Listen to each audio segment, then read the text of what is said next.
Pessoal, boa noite. Vamos dar continuidade aqui à aula, à matéria, né? Melhor dizendo. Eu vou fazer a chamada e depois vou comentar sobre duas questões que foram levantadas na aula passada e eu achei pertinente mencionar aqui com vocês. Então vamos lá, a chamada. Ana Clara Ciotti, Breno, Bruna Oliveira, Bruno Barros, Ciro, Cláudia, eu cismei que você era da outra turma por causa do pedido de análise de uma questão que você me fez.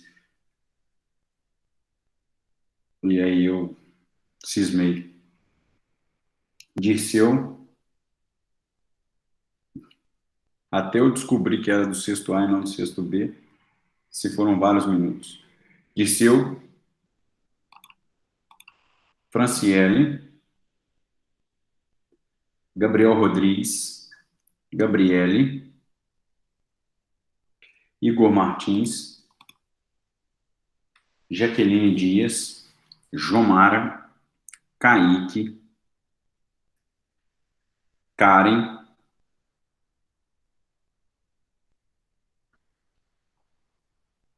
Kênia Calderano, Laís Cavalar, Lara, Letícia Nascimento,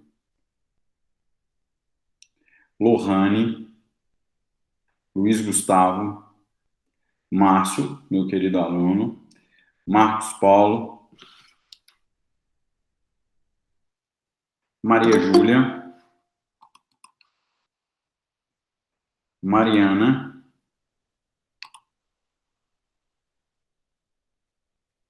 Marilce, Matheus Gressi, Matheus Rodrigues,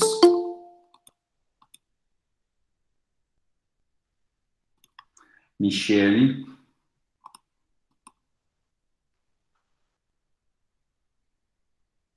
Michele está presente? Moacir, Monique, Milena, Natália,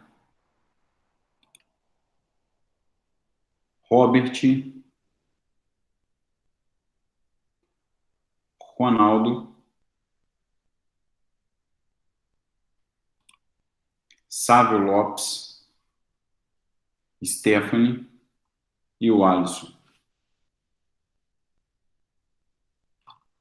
Alunos que eu atribuí falta. Ciro, Dirceu,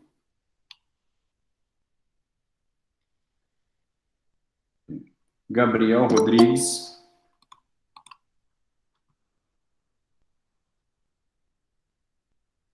Gabriel Rodrigues, Gabriele Almeida,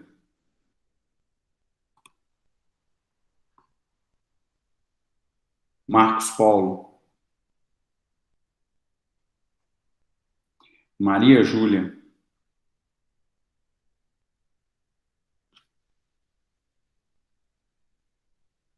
Matheus Gressi, Michele Magalhães, Moacir,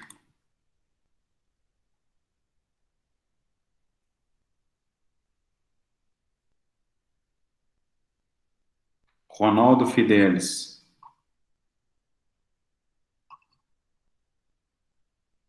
Ok. Eu coloquei, tá?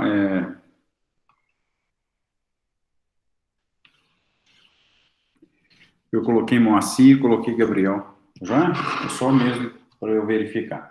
Tá bem? Alguém que eu tenha esquecido o nome, pessoal?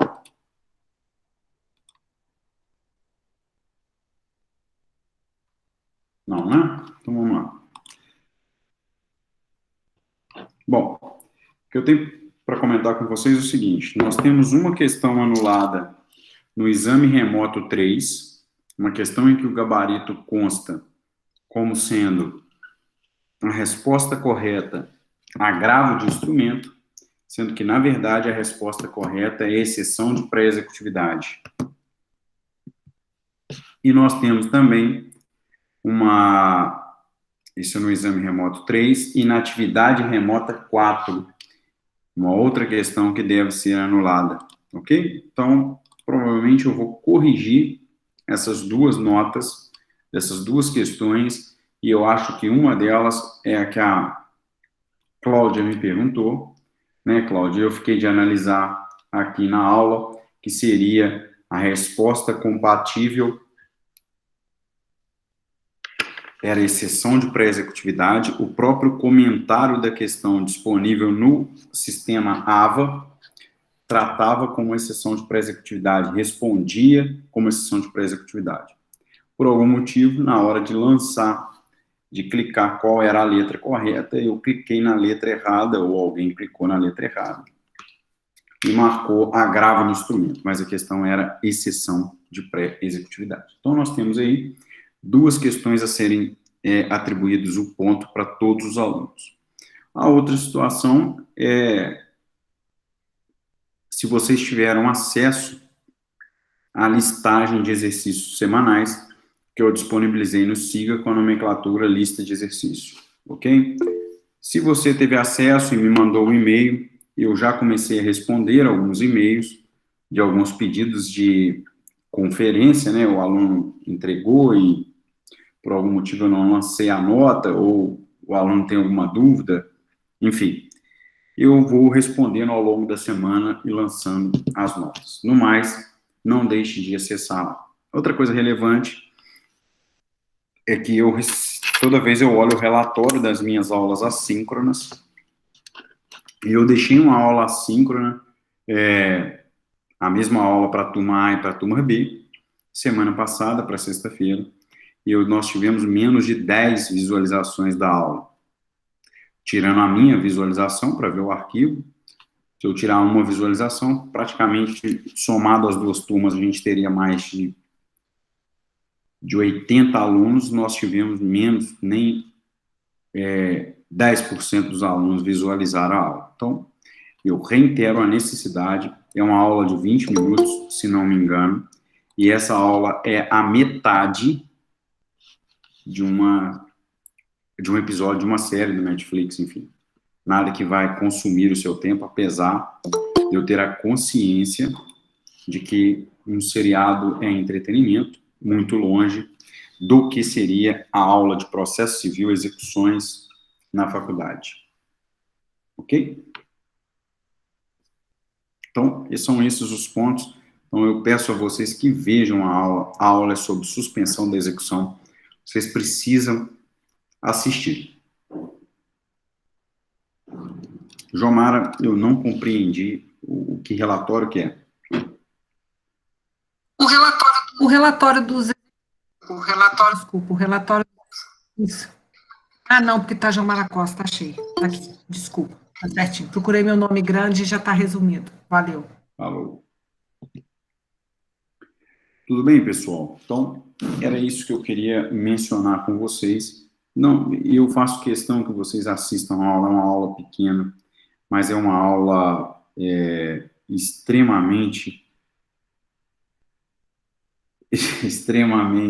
importante sobre suspensão da execução. Tudo bem?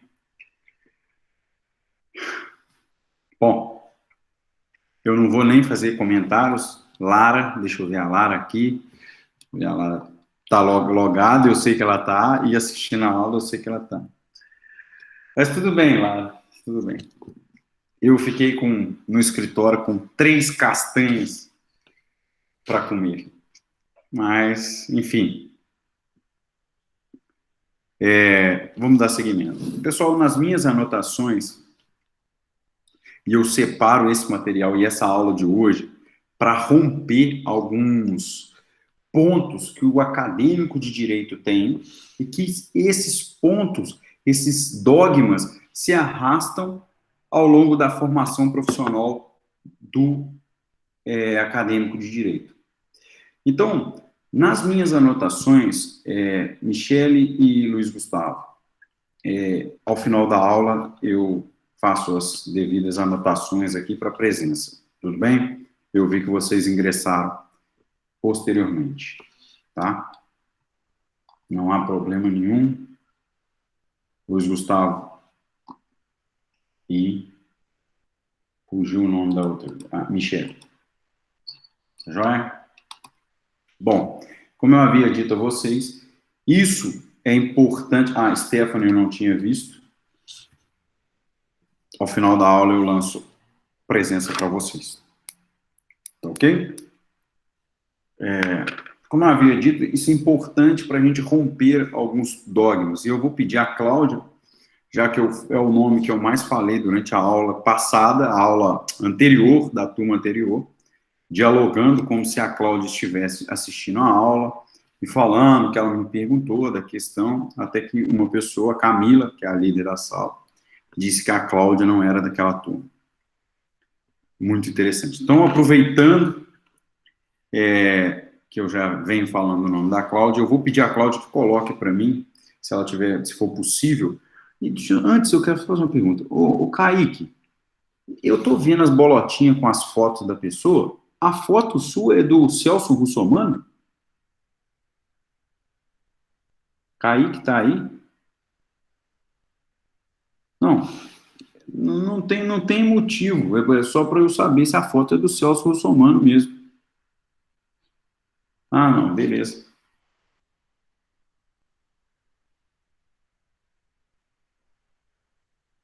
Não tem nenhuma.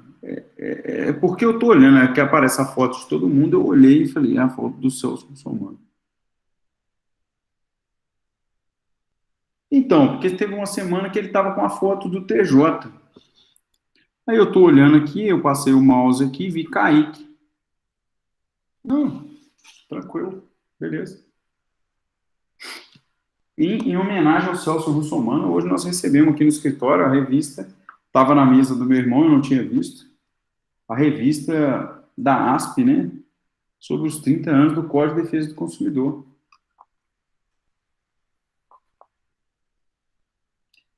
Ok? Então, beleza. Bom, e aí eu vi a foto aqui do Celso Russomano. Então, pessoal, a Cláudia vai colocar para a gente o 927, parágrafo 4º, e depois o 926. Por que, Cláudia, que eu peço que você coloque nessa ordem? Porque toda a explicação se fundamenta em dois pontos relevantes que no meu material aqui está como nós encerramos a aula passada, fazendo uma referência. Se nós estamos diante do estudo dos precedentes e o estudo de súmulas e jurisprudência, o que significa conceitualmente a estabilidade de uma jurisprudência dentro de um determinado tribunal e se essa estabilidade seria uma imutabilidade dessa jurisprudência. Então, eu tenho dois conceitos a ser analisados.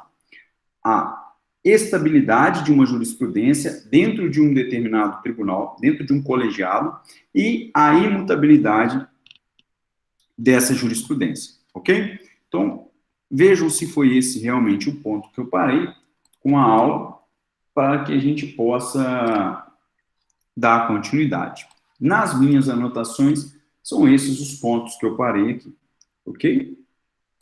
Vi que alguém escreveu. Monique, confirma aí, esse é o ponto da matéria? Isso, né? Bom, dentro ainda do material da aula passada, sobre a extinção da execução, eu coloco um tópico para vocês sobre essa situação. Então, eu coloco esse tópico, que seria uma jurisprudência estável ou imutável. Primeiro, aquilo que se compreende como algo estável pode ser confundido com algo imutável? Qual é a diferença conceitual? Vamos esquecer o aspecto jurídico. A etimologia da palavra, ou pelo aspecto conceitual, o que seria algo estável e algo imutável? Me respondam aí, fazendo favor. Algo estável e algo imutável. Ou são conceitos que se confundem?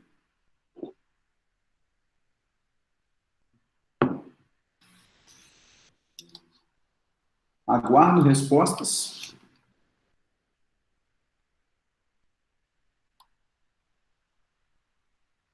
Mesmo na parte conceitual, Monique, o que é algo estável, o que é algo imutável? Um relacionamento amoroso estável é um relacionamento amoroso imutável? Qual a diferença de um relacionamento? Aí todo mundo respondeu, ó. Um relacionamento amoroso estável e o relacionamento amoroso... O relacionamento amoroso estável é um relacionamento imutável? Para aqueles alunos que estão acompanhando a aula, que possuem um relacionamento estável, não vamos confundir com um terceiro conceito. É estável, um relacionamento estável e um relacionamento imutável, o que seria a diferença disso? O Márcio colocou ali os KKKs, mas antes ele trouxe uma informação relevante. Ó. Ele trouxe o aspecto temporal. Então, a referência que nós temos é um aspecto temporal. Estabilidade é a forma como se consolida aquela relação naquele momento. Isso não significa dizer que aquela estabilidade vai perpetuar, ou seja, vai se tornar imutável. Então, eu posso ter um relacionamento estável, mas, inclusive, a estabilidade desse relacionamento pode ter o quê? Mutações. Então, a estabilidade é um conceito diverso de imutabilidade. Imutável é que não vai mudar, que não vai se alterar independente do tempo. Estabilidade não significa que não tenha alteração. Significa que, em havendo alteração, não haverá divergência interna. Todo mundo sabe responder isso. E aí o Dirceu brincou, o Robert colocou, porque todo mundo na mesma hora pensou em estável o quê? Aquilo que não se tem briga, aquilo que não se tem conflito. Foi isso que todo mundo pensou. É nesse pensamento que eu quero que você traga para a jurisprudência. Quando eu digo que a jurisprudência, o legislador, pelo 926, traz a necessidade de que um tribunal tenha uma jurisprudência estável, é como se o legislador estivesse dizendo isso que todo mundo brincou na aula.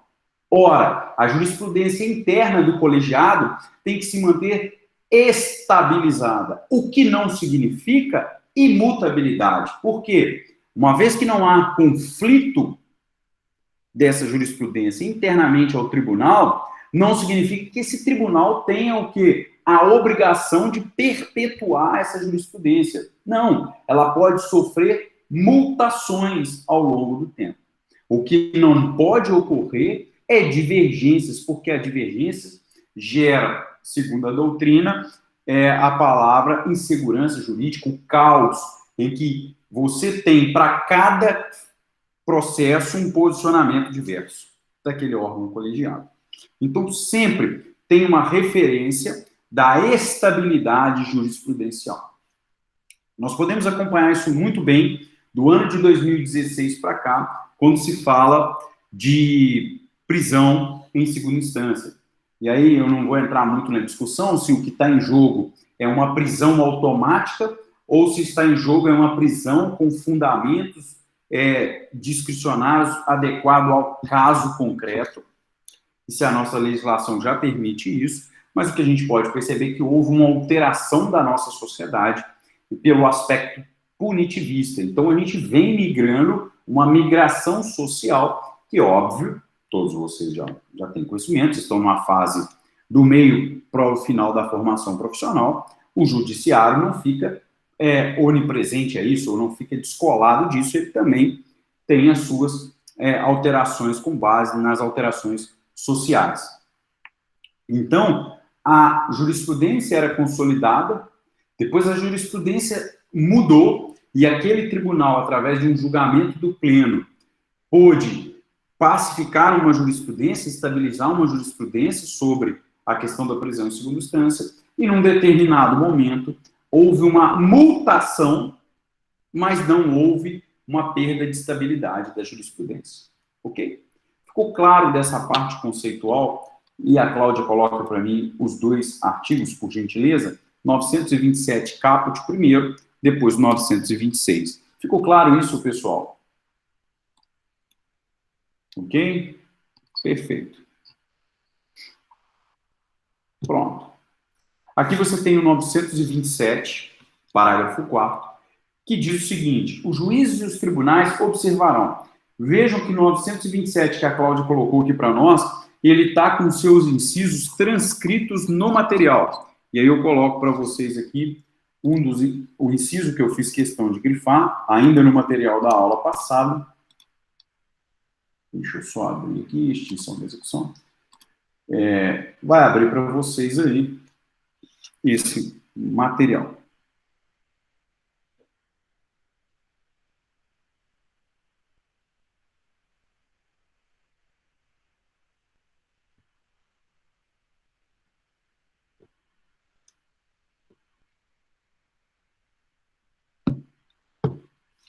Conseguem ver o material aqui? Alguém me dá um retorno se consegue ver o material?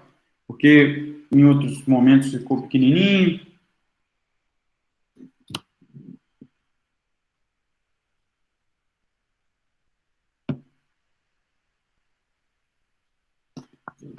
Está ótimo, beleza.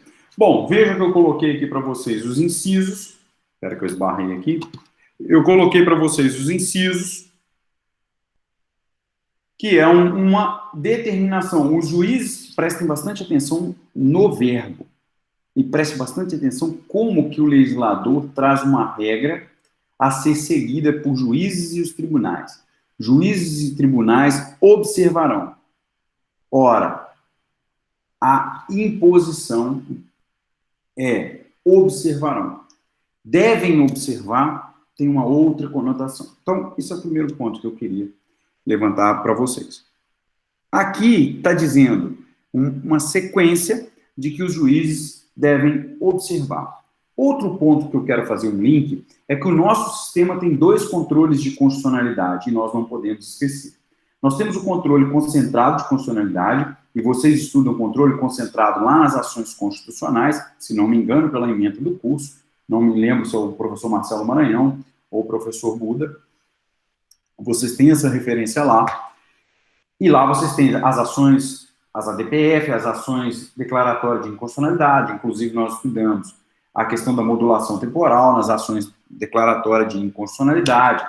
Tudo bem, todo mundo espero que tenha puxado pela memória isso. Então, nós temos aqui, isso eu quero trazer para nós aqui, nós temos aqui que nós temos dois controles de constitucionalidade. O nosso sistema adota o controle difuso e o controle de constitucionalidade. A grosso modo, o controle difuso é que cada magistrado do Brasil pode exercer, lógico, de forma reativa, ao ser suscitado dele isso, ele pode, então, exercer um controle difuso de constitucionalidade. Ok? Os juízes, os tribunais podem exercer. E nós temos aí o controle concentrado de constitucionalidade, lá nas ações próprias, lá de competência da Suprema Corte. Ok? Então, aqui nós temos esse ponto que vocês devem guardar essa informação, ou relembrar essa informação. Aqui, nós temos um mandamento que os juízes observarão. E eu já fiz um paradigma contra devem observar. Aí as decisões do STF em controle concentrado, os enunciados de súmula vinculante, os acórdãos incidente de assunção de competência ou de resolução de demandas repetitivas, e aí um inciso que eu gravei, os enunciados de súmulas do STF em matéria constitucional e do STJ em matéria infraconstitucional, as orientações do plenário ou do órgão especial aos quais estiverem vinculados. Ok? Bom, aqui eu quero fazer uma pequena relação. Vejam aqui o que diz o parágrafo 4º do mesmo artigo, e aí está no grupo. A modificação de enunciado de súmula, de jurisprudência classificada ou de tese adotada em julgamentos de casos repetitivos, elas, observará a necessidade de fundamentação adequada e específica, considerando os princípios da segurança jurídica, proteção e confiança e isonomia, compatibilizando o caput do 927 dentro da estrutura hierárquica da redação do 927, vejam que o parágrafo 4º, na verdade, ele está dizendo o seguinte: os juízes observarão as súmulas, mas é possível alterar uma súmula? É possível alterar uma jurisprudência pacificada? E eu pergunto a vocês, vocês podem, então, ingressar com uma ação em que parte do objeto dessa ação seja contrário a uma súmula, por exemplo, do STJ? Essa é uma pergunta. Por que Cláudia, Jomara e Márcio? E qual o requisito para eu ingressar com essa ação?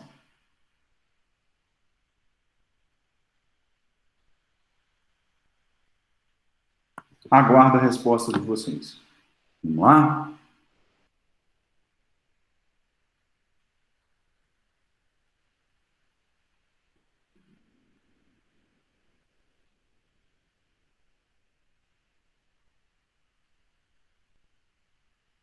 Eu vou ter que atribuir ponto?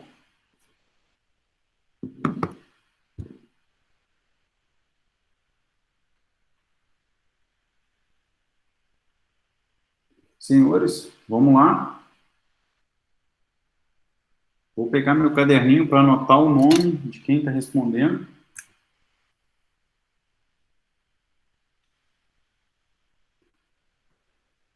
Aposto que vocês estão pensando.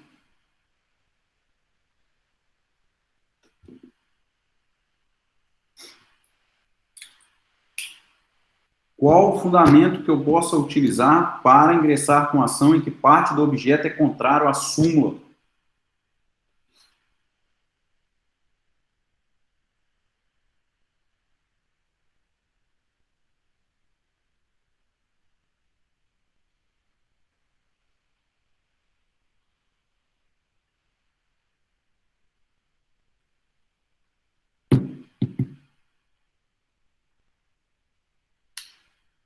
Tudo bem, Gustavo?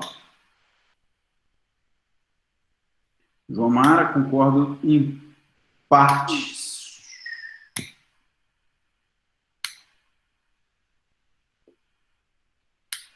Coloca para nós o informativo 679, Monique.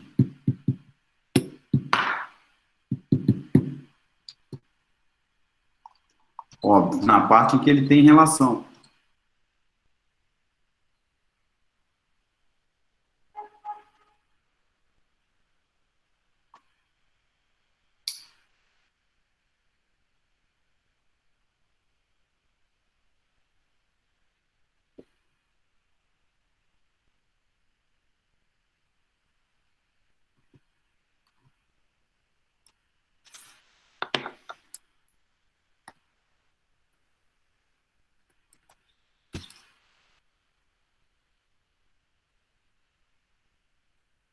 Opa, alguém respondeu aqui. Acho que foi a Monique.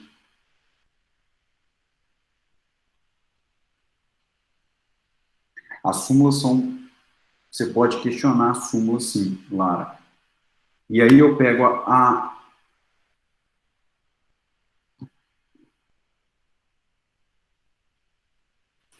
Espera aí que faltou.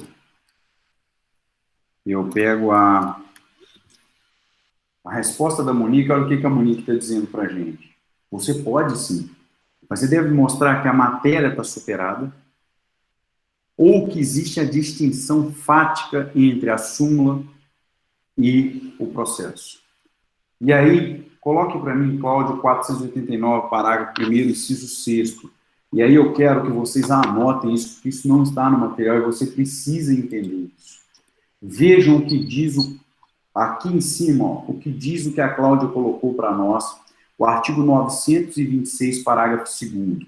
Ele diz: os tribunais devem uniformizar sua jurisprudência e mantê-la estável, íntegra e coerente. Parágrafo 2º. Ao editar enunciado de súmula, os tribunais devem ater-se às circunstâncias fáticas dos precedentes que motivaram sua criação. Então, ele está dizendo, o que motiva a criação de uma súmula é os precedentes e a situação fática. Está ali, os dois, precedente e situação fática. Então, eu tenho vários precedentes e tenho uma situação fática. Quando e aí o Robert transcreveu, eu acho que parte da doutrina, quando você tem essa fundamentação, para você questionar uma súmula como parte do seu processo, você deve, então, fazer o quê? Rebater esses fundamentos. Igual eu bati meu cotovelo aqui. Você deve rebater esses fundamentos. E olha o que está dizendo aqui, já pelo aspecto do magistrado que for julgar esse seu pedido contrário à súmula. São elementos essenciais da sentença. Deixar de seguir enunciado de súmula, jurisprudência ou precedente invocado pela parte, sem demonstrar a existência de distinção no caso em julgamento ou superação do entendimento. Então, vamos pegar aqui para que todo mundo não pode sair daqui com dúvidas sobre isso. Os acadêmicos do curso de Direito, os profissionais atuantes na área do Direito, não podem deixar de compreender a relação desses artigos que eu estou dizendo para vocês.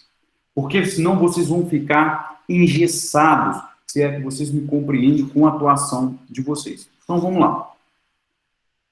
Primeira coisa, como que se estabelece uma súmula através de um precedente, de vários precedentes, e que vai se adequar à situação fática? 926, parágrafo 2º. Então, isso é o que fundamenta a existência de uma súmula, ok? Ao editar enunciado de súmula, olha o que está dizendo. Como que nasce uma súmula? Os tribunais devem ater-se às circunstâncias fáticas dos precedentes que motivaram a sua criação.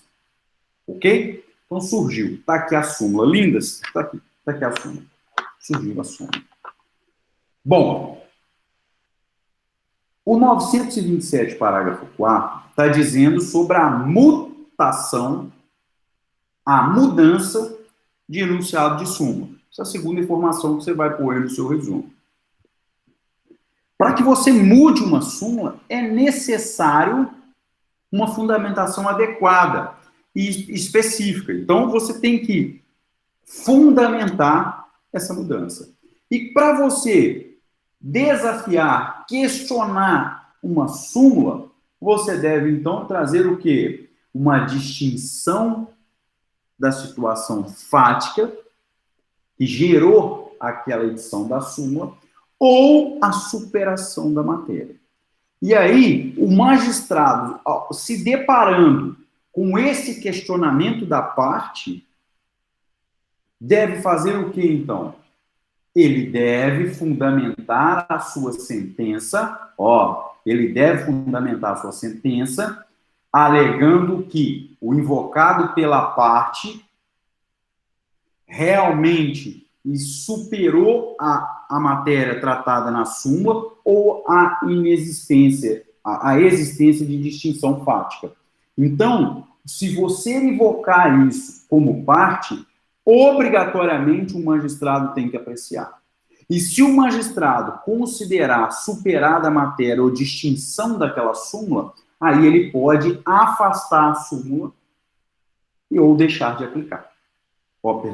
Afastar a súmula, deixando de aplicar no caso concreto. Ficou claro isso, pessoal? Essa dinâmica que eu tracei para vocês?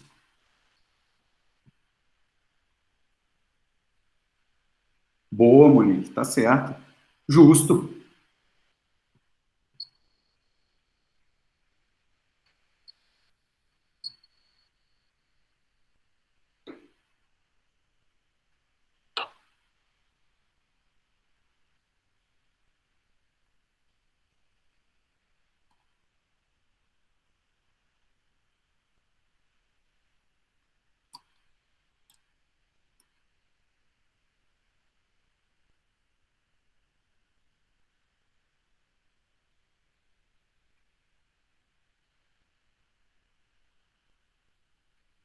A análise do artigo é essa do 489, parágrafo 1º, inciso 6º.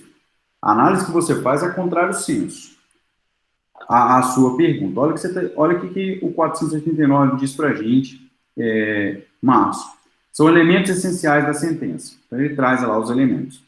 E aí ele trata de um ponto que é o vício da sentença, ou seja, a ausência de fundamento, que viola lá a Constituição Federal. Ele diz o seguinte: não se considera fundamentada qualquer decisão interlocutória ou sentença ou acórdão que deixar de seguir enunciado de súmula, jurisprudência ou precedente invocado pela parte, sem demonstrar a existência de distinção no caso em julgamento ou superação do entendimento. Contrário senso, você extrai desse inciso que ele pode afastar desde que ele apresente a distinção no caso em julgamento ou a superação do entendimento. Ok? Excelente pergunta. Os demais alunos compreenderam a dúvida do Márcio, enfim. Ficou claro isso, pessoal? E eu quero colocar aqui uma parte da doutrina para que vocês façam uma reflexão sobre esse posicionamento. Isso é uma crítica, e essa crítica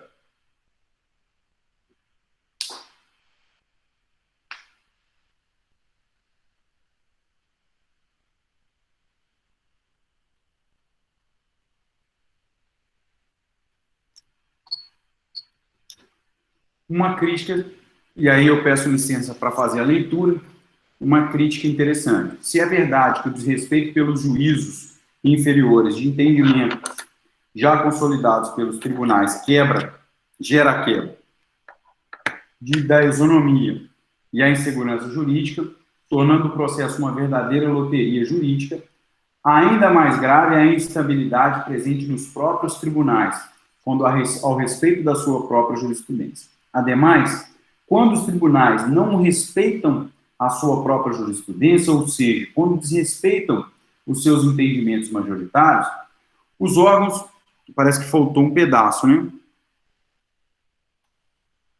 Os órgãos hierarquicamente inferiores não sabem qual entendimento aplicar no caso concreto à luz do entendimento do Tribunal Superior.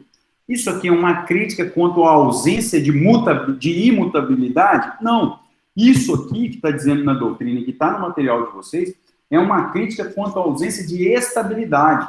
Para que você compreenda essa crítica, entenda o que nós estamos falando de estabilidade dentro do tribunal, ok? Em nada tem a ver com a questão de mutabilidade, tá? E por isso que eu coloco aí para vocês analisarem, ok? Com isso a gente encerra esse material e passamos ao segundo material que eu quero trabalhar com vocês, que é o material que eu disponibilizei essa semana. Esse material, deixa eu colocar aqui. Esse material, só um instante. Alguma dúvida, pessoal, enquanto eu coloco aqui o material? Alguma dúvida?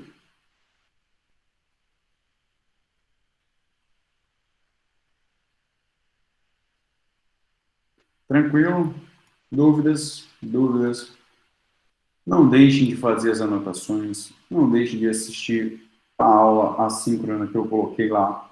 É importante que vocês compreendam isso. Enquanto abro o material, eu queria dizer que são um dogma em que se carrega, porque se você nunca questionar um precedente, uma súmula, uma jurisprudência dominante, como que ocorrerá a mutação, ok? Então, importante que você tenha essa compreensão, porque ao ingressar com uma ação inicial, ao ingressar com uma petição inicial, você tem que ter a perspectiva de que, se for requerer o afastamento da aplicação de uma súmula, de um precedente ou de uma jurisprudência dominante, você deve, então, fundamentar com base na situação fática ou na superação da matéria, ok? Isso é muito relevante para você nos seus estudos, porque eu brinco que isso é um dogma que se carrega, ou uma lenda urbana, né?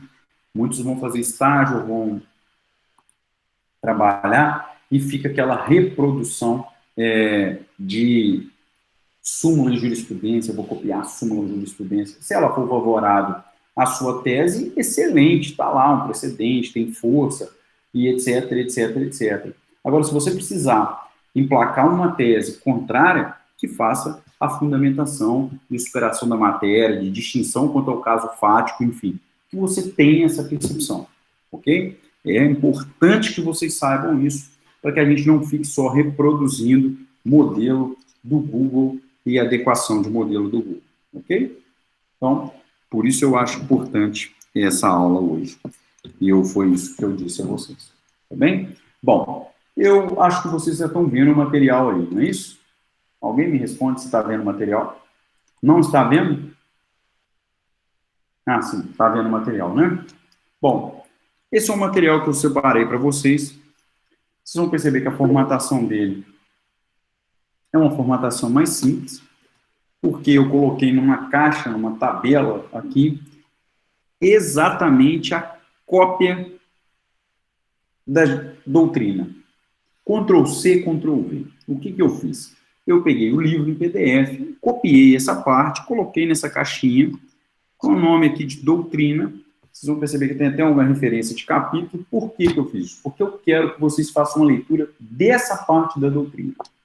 Então, na próxima aula, eu vou cobrar, vou perguntar aqui, né, como se fosse o professor enjoado, né, vou perguntar, vou abrir aqui o grupozinho e vou perguntar para o aluno sobre essa questão aqui da matéria. Então, esse é um ponto da matéria que eu separei, que é o chamado moratória legal, que está ligado lá na citação para o pagamento da execução, ok? É um ponto relevante para o nosso estudo aqui. Então, eu peguei esse material, separei para vocês a parte da doutrina que eu quero que vocês façam a leitura. E está aqui, ó, pagamento parcelado, moratória legal. É uma pergunta. E aqui, novamente, a parte da doutrina que eu quero que vocês façam a leitura. Vocês podem perceber que é uma pequena parte da leitura, da doutrina que eu quero que vocês leiam. Está aqui. Aqui embaixo, eu também separei um material. Nesse material, eu separei aqui legislação. Eu separei 2 artigos para vocês. Ô, Bruno. Oi. Tô achando que para mim não tá aparecendo, não. Apresentação.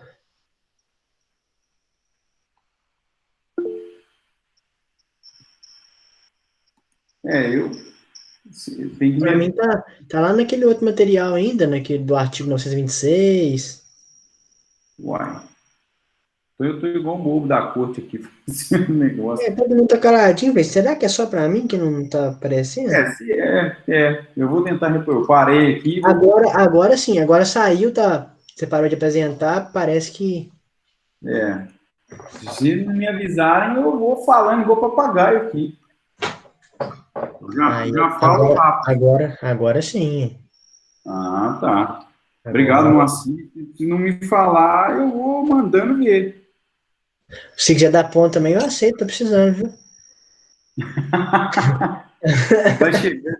Vai chegando essa época, ó. Nós temos 30 alunos. Os e-mails que eu mais recebo. Os e-mails que eu mais recebo. É e-mail, professor, abona minha falta. Professor, eu tenho ponto lá de 1º de fevereiro de 2015 que você não atribuiu no meu exame remoto. Eu leio assim, falo, nossa senhora. Aí eu abro a minha avaliação institucional, está escrito lá assim, professor enrolado. Lógico, né, com palavras mais educadas, mas na prática o professor é muito enrolado. Enfim, mas esse é um momento que todo mundo precisa de 2 coisas, de nota e de presença. Ah lá, agora que eu li aqui no grupo, a Jomara colocou igual o Silvio Santos, o Moacir não errou, o Leãozinho de ponto, isso aí. Mas chega esse momento, por isso que eu parei com os exercícios semanais, chega esse momento, nossa, eu abri aquela planilha, falei, meu Deus do céu, era tanto xizinho para lá, xizinho para cá, que eu mesmo... Quase isso, Michele, quase isso. Eu não passo na rua em frente a Fagoca, vai que aparece ali na quadra Arnaldo Jança, aparece um aluno assim, sabe ali naquele sinal da esquina da morte? Aí você está bem parado, assim, de repente, aconteceu comigo, de repente apareceu um cliente, assim, de bicicleta na porta do carro. Falou assim comigo, doutor, e o meu processo? Aí eu fui com medo de acontecer isso com um aluno, imagina? Estou bem parado, assim, com o vidro aberto, aí chega um aluno, assim, e fala assim, professor, e o meu ponto? Quase infarto. Enfim, agora está todo mundo vendo aqui, né? Eu ia contar alguma coisa aqui, esqueci o que era. Eu ia falar alguma coisa, mas enquanto eu vou explicando aqui o material, eu lembro aqui. É isso mesmo, eu vou pedir a Lara, aproveitar que a Lara está me zoando, não aqui, eu vou pedir a Lara que faça um meme assim para mim. Eu tô aqui dando aula e pensei nesse meme. E aí vocês já sabem que eu vou fazer esse meme, tá? Tem um meme que é um cachorrinho com cara de anjinho e depois eles bravejando. Um cara de super bravo, assim, latindo. Aí eu vou colocar assim, aluno quando não consegue acessar a videoaula. Aluno quando o professor atrasa na nota. Aí aquele bravo, assim. Fica a dica aí, lá. Manda vir para mim esse meme. Eu não sei o que é. O que é isso não, João Marcos. Elabora isso aí para mim. Elabora aí. Vai ser sucesso. Tem que ser agora, tá, Lara? Porque não pode ser... Tem que ser agora, que aí vai ficar muito legal. Didi, Odisseu, Márcio. Bom, agora eu acho que está todo mundo vendo o material. Eu vou voltar à explicação aqui do material, só para... Não é possível, gente. Eu fico morrendo de rir dos memes aqui.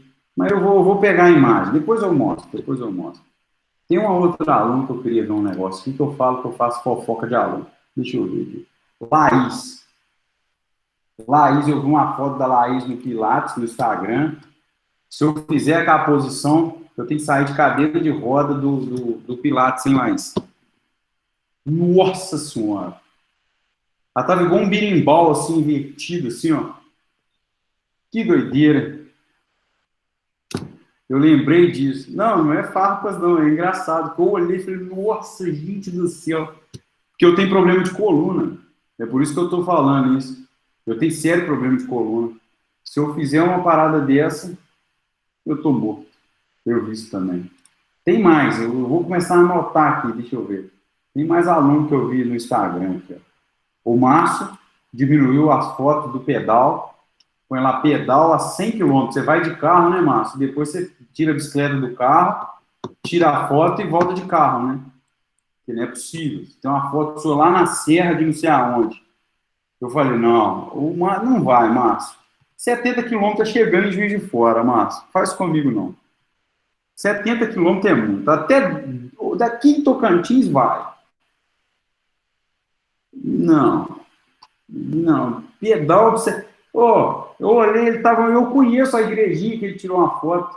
Eu olhei e falei, eu não tem como ele ter ido lá de bicicleta, não.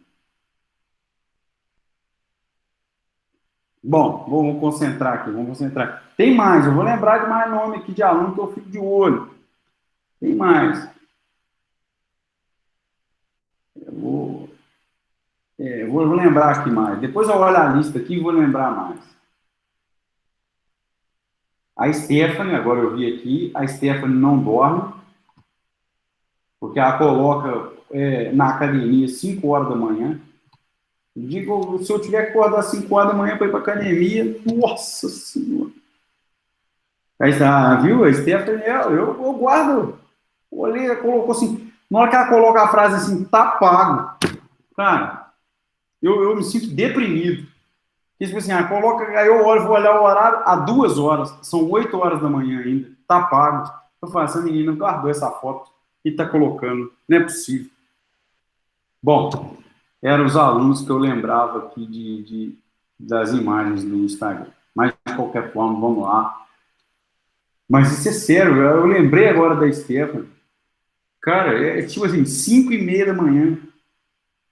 Falei, não, não pode, cara. Não pode. Aí acaba com a minha vida. Eu me sinto muito deprimido. Bom, vamos lá.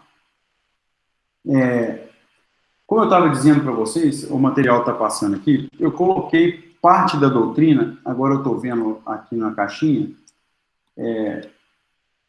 para que a gente passe, para que a gente olha aqui, eu coloquei transcrição da doutrina. Então, vocês vão encontrar nessa caixinha aqui, moratória legal, aqui, tudo isso que eu já disse para vocês. Está aqui. Bom, eu separei 2 artigos. Eu separei o 829 e o 916. O 829 fala do prazo. E o 926 fala exatamente do conceito de moratória legal. O que significa isso, pessoal? Significa que, ao ser citado, o executado no prazo, e aí você vai ter que adequar esse prazo, eu vou falar mais à frente, ele pode pagar a dívida de até 6 vezes. Então, eu quero deixar alguns questionamentos para vocês. Está aqui os 2 artigos, tá? Vocês vão... A perspectiva dos prazos do 829 e do 916. Deixei aqui para vocês um organograma, que esse organograma é o que vocês devem ler na doutrina, qual o prazo para esse pagamento parcelado em até 6 vezes e quais são os requisitos de reconhecimento do crédito, preclusão lógica e pedido de parcelamento, porque ele deve ocorrer. Aqui embaixo, eu coloco para vocês uma outra parte da doutrina, que diz o seguinte: qual a consequência do deferimento do juiz desse parcelamento, ok? Então, vejam, eu tenho aqui um material que serve de roteiro para você estudar isso na doutrina. Para quem está com a doutrina de Daniel Assunção, aqui já está especificado a parte, para aqueles que estão estudando por outra doutrina, pode procurar normalmente tem essa nomenclatura que eu coloco aqui em cima, aqui embaixo, ó.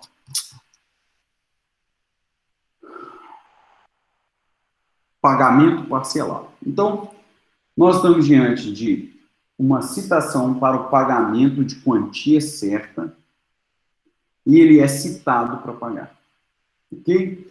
E aí, tem-se o questionamento, e já adianto para vocês, recebe esse nome de moratória legal e se estabelece uma crítica, em até 6 vezes o executado pode efetuar o pagamento. Então, esse é o material que eu coloco para que vocês façam uma leitura, e na próxima aula, após a chamada, eu vou fazer algumas perguntas para alguns alunos sobre esse conteúdo. E aí, eu passo a explicação sobre a penhora dentro da perspectiva do não pagamento ou do descumprimento do parcelamento.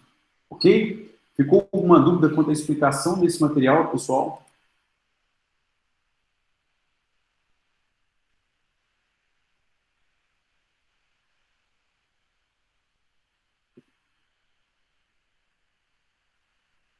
Tem certeza? Leiam esse material, assistam a aula assíncrona, que não teve visualização na semana passada. É uma aula pequena, eu volto a dizer, é muito importante que vocês assistam. Pega pelo celular, é algo muito pequeno. Alguma dúvida, senhores? Vou deixar anotado aqui, todos vocês, que na próxima aula, após a chamada, eu vou perguntar a alguns alunos sobre a leitura dessa parte da doutrina. Tudo bem? Combinado, né?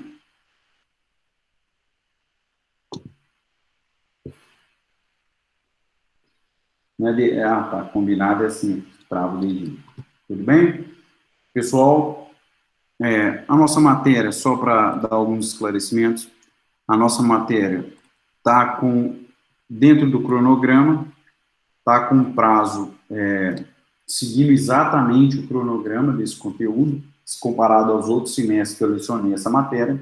Então, nós não estamos atrasados, mas nem adiantados. Eu estou desafogando um pouco de exercício de conteúdo, porque a gente tem a sequência gradual e normal do conteúdo. Tudo bem? Me coloco à disposição de vocês para tirar dúvida. Michele, Stephanie, Luiz Gustavo, os alunos que chegaram posteriormente e me avisaram, eu já lancei presença, pode confirmar lá no Siga, tá ok? Se não tem mais nenhuma dúvida, pessoal, eu desejo a todo mundo uma boa noite, bons estudos. Eu continuo só observando as redes sociais da galera e vou lembrar de mais alunos que eu vi na rede social. Tá joia? Lara, depois eu te explico qual que é o... Viu? A Lara já me conhece. Eu sempre falo isso em reunião. Falo, vou te contar um negócio. Falo, não me conta.